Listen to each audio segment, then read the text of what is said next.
and we are live. And today we are here with Emily Bolton, who is a certified tax coach and CPA.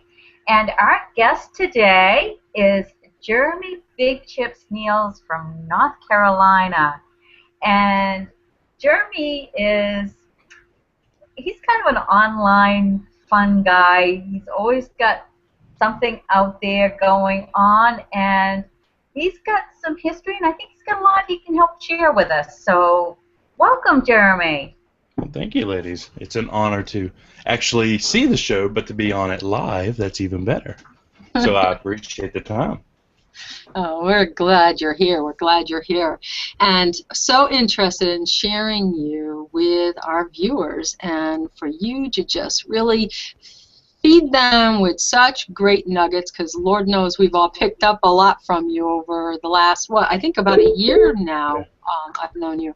And yeah, you've given us a lot of value, so we really are grateful that you're here and that you're willing to share with our viewers as well. So Jeremy, a little bit about your background, because you're kind of a long time fella in the industry, at least compared to Kathleen and I. Yeah. Long time, man. I feel old for my young self. Let's see.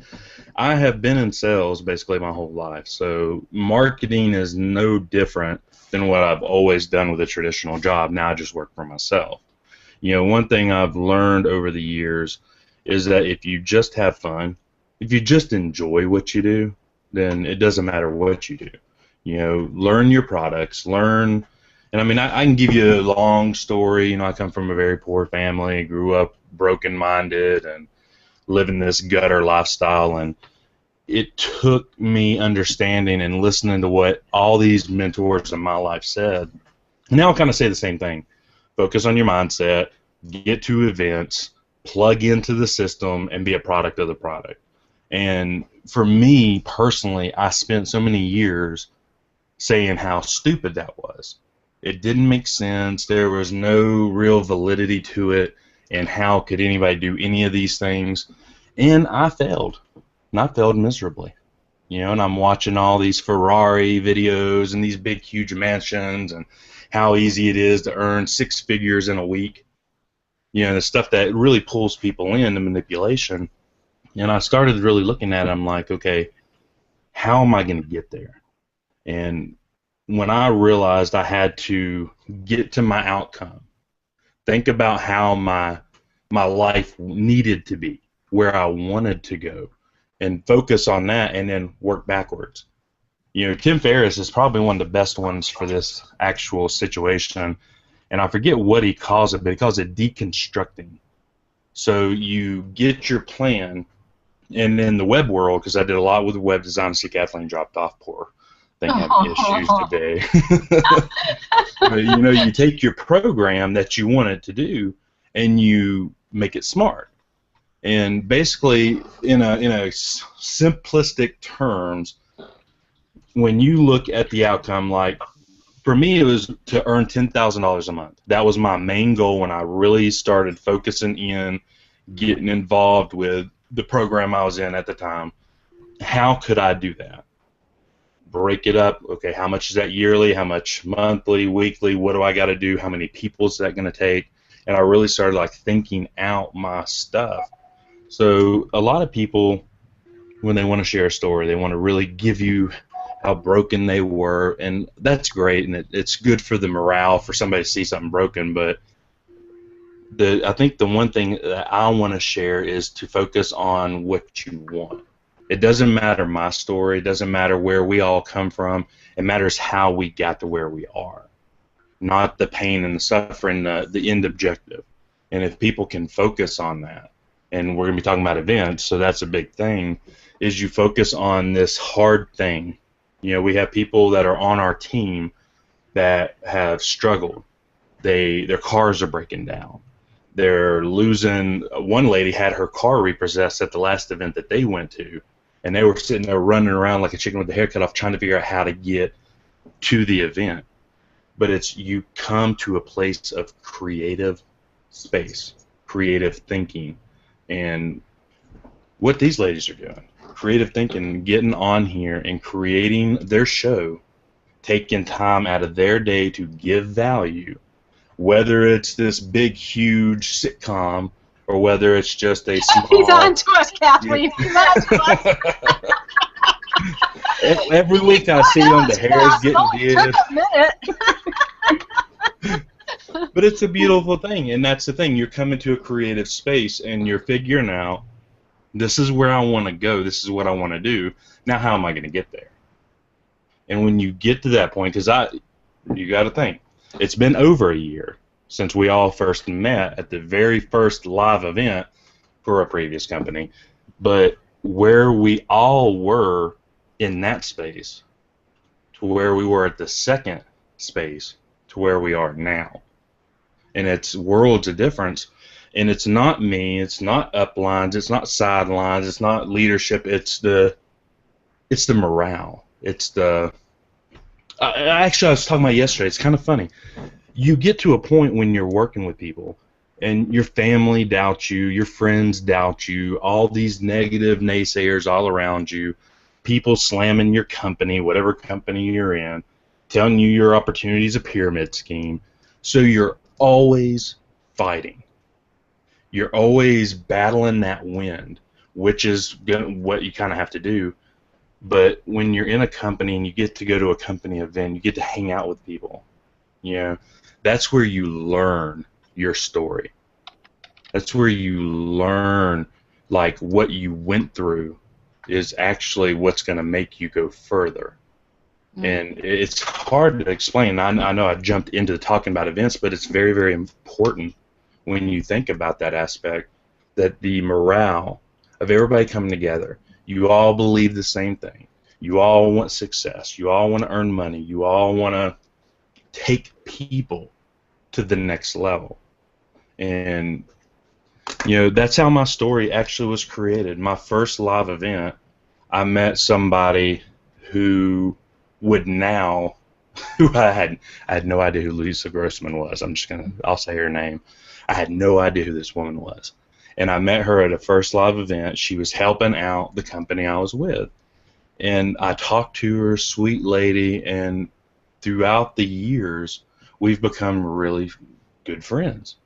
And I wouldn't be where I am if I didn't have somebody kind of raining on my parade a little bit when I get out of control or when I'm in the dumps to help lift me up. And you only get that by focusing on becoming somebody different than what you were. You know, I could be that broken guy and tell my story 1,000 times about where I came from, but where I am now is so much better. Oh, yeah. And where we're going is so much better. And it's just a beautiful thing. If focusing on where we're going, it will get us there so much faster than always talking about where we've been. And so many get focused on their story. And that stories they identify with. And trying to break that cycle of that isn't who you have to be. You know, just letting go of that. And that's, you know, having attended a couple of T. Harv's Millionaire Mindset, that's one of the things that he really works on people, is getting them to break off from their story so that they can move forward to be all that they can be.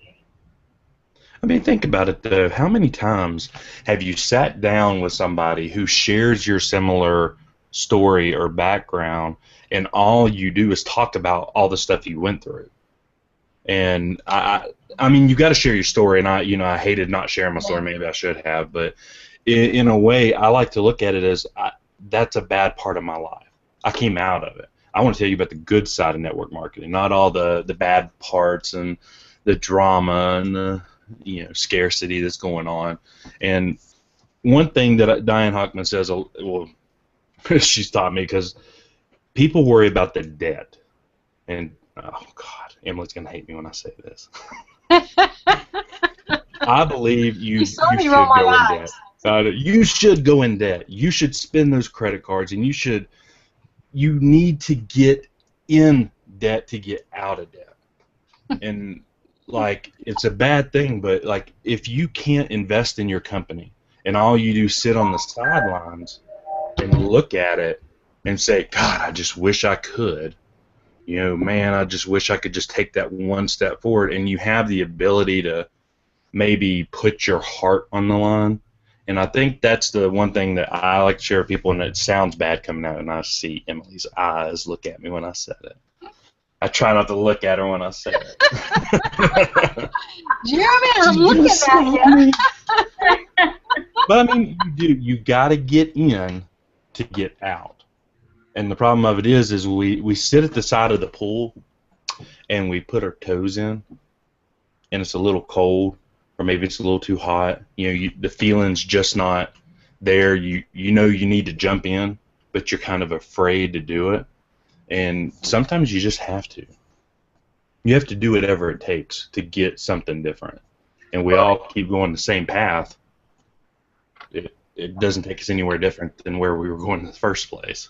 Well, I think there's quite a lot of difference when you use your cards or your credit to invest in yourself as opposed to investing in something that's here today and gone tomorrow. Mm. Whether you're just out buying a new pair of shoes or, some just going out to dinner just for the sake of going out. And there's nothing wrong with those things. But if you are at a place in your life where you want to be financially, then maybe focusing more on using those monies to better yourself is a better use of that debt. Oh yeah, there is no doubt that there is good debt and bad debt, and I know, like for instance, like a Dave Ramsey will say that all debt's bad, but I do think that there is good debt when you're investing in yourself, when you are able to get money, somebody else to pay you off. So if you're buying an asset, say real estate investment, where you're going to have renters, somebody leasing your property, and they're going to pay you, and they're essentially paying off that debt for you, and you have income, that's good debt. Are you folks able to hear me? Because I hear some echoing. Okay. So it must be from somewhere else I'm hearing it from. So yeah, there is good debt and there is bad debt, and I just would really just caution, because my experience and seeing the experience of many people, now I've maybe not my personal experience, but we had a guest on here last week, and she talked about having to put a mortgage on her house of over $100,000. She talked about maxing out a credit card of $30,000 without talking to her husband about it. So she was hiding all the bills, and this was for her online business. This was because she was in a place of she was so certain that this was going to work out. She was listening to her upline, and they were saying things like, get all in, and you got to spend this money to make money. And she didn't have sufficient kinds of controls, or maybe the background already built up. So she didn't have the craft completely learned, if you will, in order to make those monies very productive for her. So my heart is to help improve this industry. And oftentimes you hear people say, oh, it's just a scam, it's a scam. Well, they come in, they got a lottery mentality. Here's my credit card. I want that nice fancy stuff you were talking about, the nice boats and the houses and the women and whatever. And they come in flashing their credit card when they don't actually have money to pay it off. And they don't have a skill set, nor are they interested in developing a skill set. And they listen to a guru or whoever say, here, get all in, instead of taking it incrementally, instead of having a business plan, instead of treating it as a business. And I think many people have made the mistake. But what we can do, and Jeremy, you said it was great, in that you really don't want to have to tell your whole story. You really kind of say, wow, here I am and here's where I'm going, and I think that that's great. But our stories are very important to our viewership. Our stories are very important to the people that we mentor, the people that we coach, because we've we have experience. We've learned the hard way. We have wisdom. And if we can share that wisdom, if we can help anybody not fall into that money pit that our guest did in the past, now she's learned great lessons and she can now, really minister from that, really build a business off of that. But wow, that was a painful lesson. So my point simply is, certainly investing in yourself is a very good thing, but just proceed, cautiously, just proceed with intelligence, have a plan, and go from that point. What do you think about that, Jeremy? I'm looking at you, buddy. I know, I'm watching those eyes. Yeah, let me clarify. All right, let me clarify this. When it comes to events, when it comes to things where it is now let's get because y'all were at a last event we were at. There are times when things don't go as planned, and events really aren't the thing, right? Something happens, leadership's broken, whatever. But to pay that much money to hang out, socialize, get the encouragement, to get the edification, really, of your people and build those relationships and solidify what you know to be true.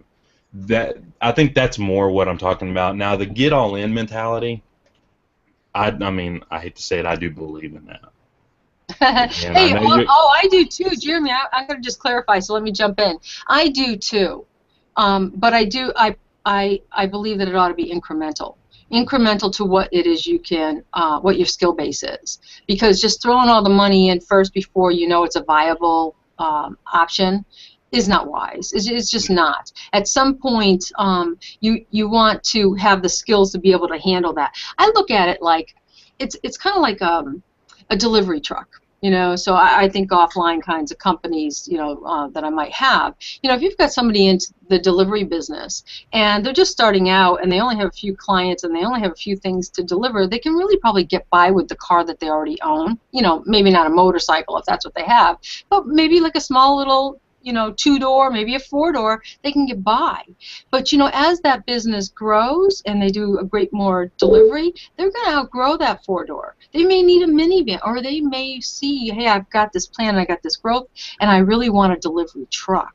Well, what sense does it is there in going and getting a humongous delivery truck with a V8 before you even know whether or not you have a viable business? Because more than likely, your business won't be viable if you threw all your money up front in an asset that wasn't producing for you. Better not. This is the CPA, accountant and me, who's trying to help coach people in business, because I want to get them to that place. But if Did she freeze? Looks like she froze right there. I was going to interject my negativity on her. They've thrown all their... Not happening. You froze on us. Truly, if you do throw all your money into that big asset up front, you may not have the working capital you need then to say, buy the let's go back to marketing, buy the advertisement, get the next level training that you need, or get to an event that's going to be really, really powerful and necessary for you to be at. That's just where I'm coming from. I'm an all-in kind of gal myself, honestly, because once you get to that level, you really need to say, hey, this is really what I need to do to succeed. This is where the next level is for me, and this is the real money is. But I think it's incrementally. One thing I love, honestly, is I come from Frederick Smith, and I think that's why I've got that all-in mentality, because what he did was he saw a vision first. And he said, this is what I'm going to do. I'm going to create an overnight delivery service. And people laughed at him. They're like, that's the dumbest idea. Why would you do that when we have the U.S. mail? That's stupid. That's probably the dumbest thing. And he invested millions of dollars in these big jetliners, to cargo planes, to actually take mail and deliver these packages overnight. And it's bad because, I mean, dude spent millions of dollars, but he created a company known as FedEx to create overnight deliveries. And now he's worth billions of dollars. And I look at stories like that, and I guess that's why I come from an all-in mentality, but to protect my name with my dear friend Emily, when I look at this credit card debt, when I talk about it, you know, or you get a loan or you get something, I look at what the interest rate's going to be, how much are those payments going to be. If I spend $5,000 on my gold card, I know that I'm going to have anywhere from $160 to a $230 payment just because interest rate's on the stupid thing. Can I afford viably that payment first? Because I come from an analytical world. You may not think so, but I do. Okay.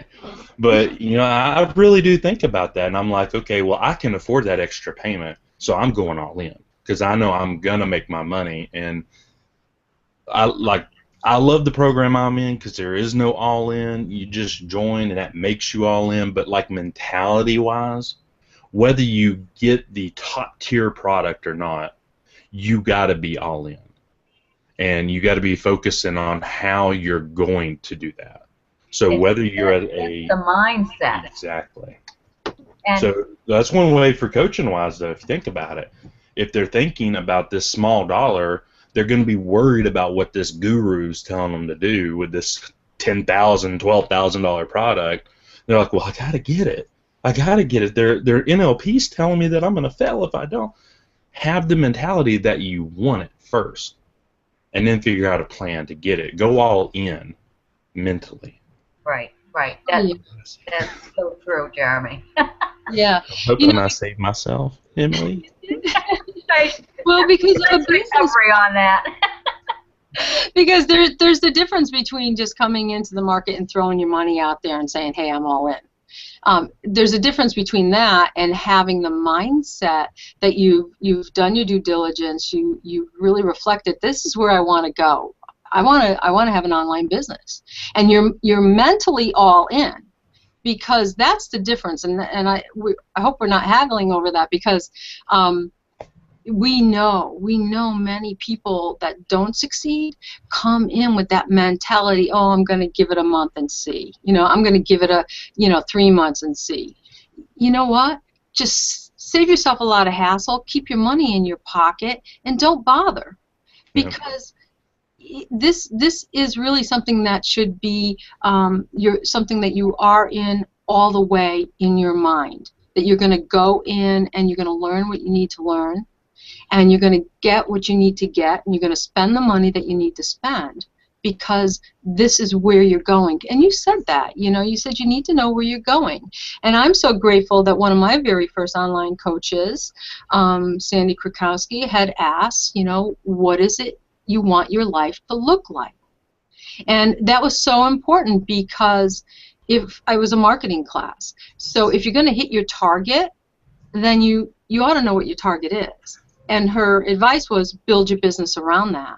So you really do want to know where you're going so that you can build your business around that. And that does take capital, but again, it's the mindset is all in. The mindset is the commitment. The mindset is the determination. I will do what it takes. I will have the discipline. I will apply myself. And I will come up with the resources that is necessary to accomplish that. And you, I caught your hangout the other night.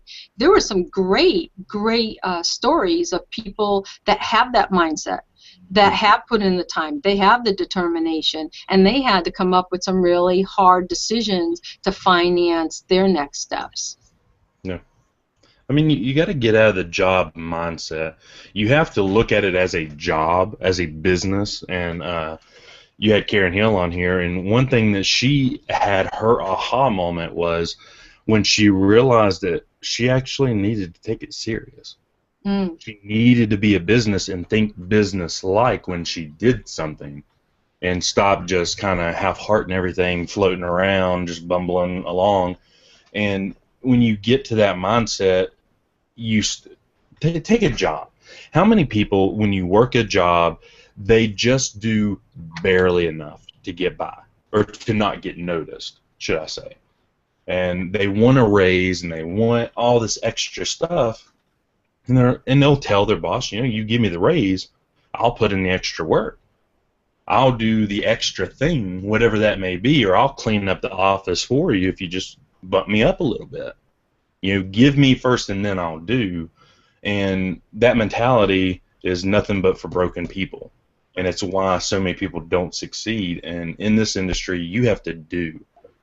It doesn't matter who you learn from. We've learned from several people, and especially me, is when you craft for your king, your queen, when you're going after what you want, you have to focus on it. What can I do to get their attention? Not how can they give me something and then I'll give them something. We're in the act of doing, in the act of giving. So, like what this show's all about, what Kathleen and Emily are giving you here is their heart and their value, and they're just giving it away. They give it away because in the law of reciprocity says they're going to get something back. They're going to bring guests on here who are going to give value for them. They're going to give value back, and it's a good banner back and forth. But they give to the world, and the world will give back. But they're not getting paid for it. They're not making money on it. They're not monetizing the channel, the videos, none of this stuff. They're doing. So if anybody's watching that, is at that breaking point, that cusp, and you're sitting there thinking, well, if my upline would just do this for me, or if they would just call me, or they would just send out this email, or whatever the case may be, don't do that. It's not your upline's job. It's not your downline's job to make you. It's nobody's job but your own. And when you get into this business and you take ownership, and Darren Hardy's probably one of the I wouldn't say best authors, but one of my top reads of The Compound Effect. And I take that book to heart because there's a lot in there that's really teaching you how to take personal responsibility for everything. Mm-hmm. And when you stop in your tracks and you think about how many times you blame someone else for something that goes wrong, I'm guilty of it myself. I have to stop, take a step back, and say, well, it was all my fault. Because had I paid attention, or had I done this, or had I done that, and when you come to that kind of reality, that's when the universe bends. That's when things just happen, and people just get so stuck in this, you do for me first, and then I'll give you the extra. And if they'll just give the extra, you'll get so much more in return. So when we can reach that spot of saying I take responsibility for everything in my life, good, bad, or indifferent, that's, like you say, Jeremy, I think that's when you can move forward, when you stop making excuses. When, it doesn't matter how big or how small, or, whether it's the computers and technology or whatever, if you're there, you probably got something to do with it, in some form. And but just accepting that responsibility gives you a power. It's freeing to just say, okay, I'm taking responsibility. I don't have to go find somebody to blame this on. I'm going to use that energy someplace else. And, and lots of times we don't even see some of our own errors until that's part of the mindset, that's part of the personal development of reading your books and watching your videos and listening to audio, whatever form of modality that you learn by, and I personally like all three of them. Yeah. And sometimes multiples at the same time. But and it's like, okay, ding, ding, ding. Why didn't I get that before? It's been said to me over and over and over again. I've heard it, but sometimes I can't tell you how many times it takes to hear something before it's like, boom, the light bulb goes off, and it's like, yeah, that's exactly right. Whether it's because you've been told something, you had a different belief, or whatever it may have been, but sometimes it takes multiple times before you can break through that. And so, yeah, take One responsibility. thing I love to look at is, like when I look at you, like Kathleen in general, I'm looking at your picture on the screen right now. I see you as a garden. All right, I'm a farmer. I like to grow things. I like to see things flourish. And now I may put the seed in, or someone like an up leader or something. You know, for me, for example, my mentor put the seed in and really got me on the right path. But he didn't get to watch it grow per se, or to reap what he sowed. He just planted that seed. And kind of what you're talking about is, I've heard things so many times along the way, but I'm an ever-growing garden. You know, I grow and get more beautiful as I go along and all this good stuff. But Love later it. on, I may watch a video that one of you do that, to me, made more sense in my heart and in my head than ever before. And I'm like, wow, you know? And it's just focusing on always being willing to listen, always be willing to hear people out, and always be willing to give. You know, always give. You're a garden. Somebody's planting seeds all throughout your garden. Somebody else is watering it. Somebody else is throwing the sun on it. And soon it's going to just flourish, and you're just going to explode with the most bountiful feast of vegetables and fruits and all this beautiful stuff. And you might even smell good. Who knows? You know? You know, and we are going to have to wrap up, but you know, I can't help but think too, you missed one element out of there in what you were saying that's so important as well, and that is the occasional manure that goes on the pile, right? Because it fertilizes. Yeah. It's the silver lining. It's the you can just really harvest a lot out of going through and getting the gems out of things. And hard times, and many online marketers have the hard times, and you've been through enough of them. But and again, you don't have to really go through that, but part of that story is so good because of who you are now is because of where you've come from, including the seeds, the watering, the manure, and just the sunshine.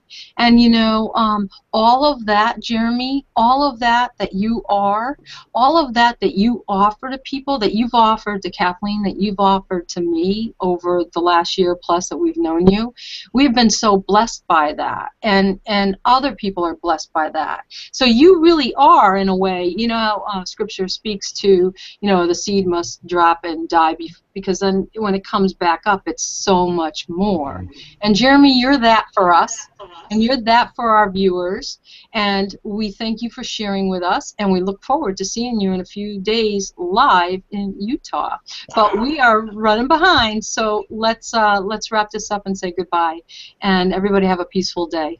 God bless. Thank you so much, Jeremy. Guys, thanks for having me.